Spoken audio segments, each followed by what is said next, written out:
Then the Lord said to Moses, On the first day of the first month you shall set up the tabernacle of the tent of meeting.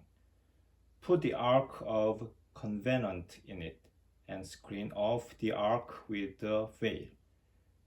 Bring in the table and set it. Then bring in the menorah and set up the lamps on it. Put the golden altar of incense in front of the ark of the covenant, and hang the curtain at the entrance of the tabernacle. Put the altar for burnt offerings in front of the entrance of the tabernacle of tent of meeting. Place the basin between the tent of meeting and the altar, and put water in it. Set up the court round about, and put the curtain at the gate of the court. Take the anointing oil and anoint the tabernacle and everything in it, consecrating it and all its furnishings, so that it will be sacred. Anoint the altar for burnt offerings and all its utensils, consecrating it, so that it will be most sacred.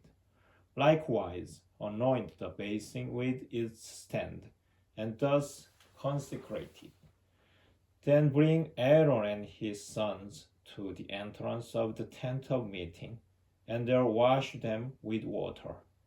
Clothe Aaron with the sacred vestments and anoint him, thus consecrating him as my priest. Bring forward his sons also, and clothe them with the tunics. As you have anointed their father, anoint them also as my priests. Thus, by being anointed, shall they receive a perpetual priesthood throughout all future generations.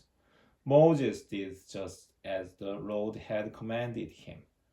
On the first day of the first month of the second year, the tabernacle was set up. It was Moses who set up the tabernacle.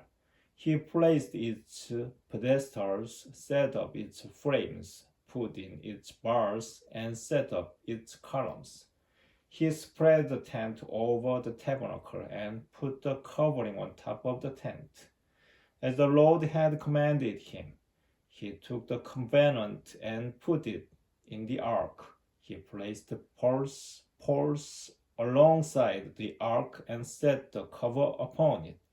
He brought the ark into the tabernacle and hung the curtain veil, thus screening off the ark of the covenant, as the Lord had commanded him. He put the table in the tent of meeting, on the north side of the tabernacle, outside the veil, and arranged the bread on it before the Lord, as the Lord had commanded him. He placed the menorah in the tent of meeting, opposite the table, on the south side of the tabernacle, and he set up the lamps before the Lord, as the Lord had commanded him. He placed the golden altar in the tent of meeting, in front of the veil, and on it he burned fragrant incense, as the Lord had commanded him. He hung the curtain at the entrance of the tabernacle. He put the altar for burnt offerings in front of the entrance of the tabernacle of the tent of meeting, and sacrificed burnt offerings and grain offerings on it, as the Lord had commanded him. He placed the basin between the tent of meeting and the altar, and put water in it for washing.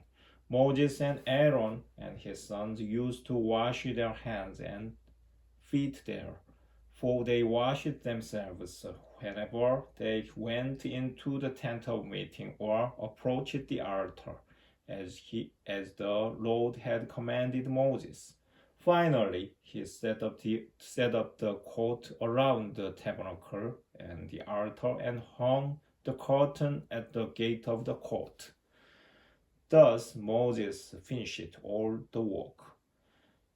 Then the crowd covered the tent of meeting, and the glory of the Lord filled the tabernacle. Moses could not enter the tent of meeting because the cloud settled down upon it, and the glory of the Lord filled the tabernacle. Whenever the cloud rose from the tabernacle, the Israelites would set out on their journey. But if the cloud did not lift, they would not go forward. Only when it lifted did they go forward. The cloud of the Lord was over the tabernacle by day, and fire in the cloud at night, in the sight of the whole house of Israel in all stages of their journey.